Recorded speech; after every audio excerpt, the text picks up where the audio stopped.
Doctor অলি আহমদ বীর বিক্রম ১৯৩৯ সালের ১৩ March Chittagong জেলার চন্দনাইশ উপজেলার বিখ্যাত কুতুব পরিবারে জন্মগ্রহণ করেন।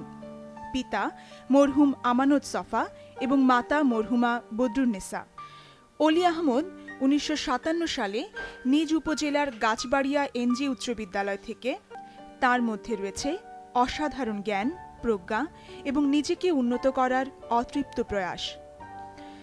জাতীয় নেতা হিসেবে অনেক ব্যস্ততা সত্ত্বেও ডক্টর অলি আহমদ ২০০৩ সালের ২২ September revolution military personnel and the war of liberation in Bangladesh শিরোনামে একটি গবেষণার উপর যুক্তরাজ্যের অক্সফোর্ড ব্রুকস ইউনিভার্সিটি থেকে পিএইচডি ডিগ্রি অর্জন করেন।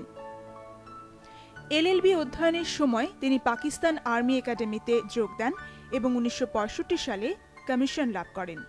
তিনি ১৯৬৭ সালে চতুর্থ ইস্ট বেঙ্গল রেজিমেন্ট এবং ১৯৭০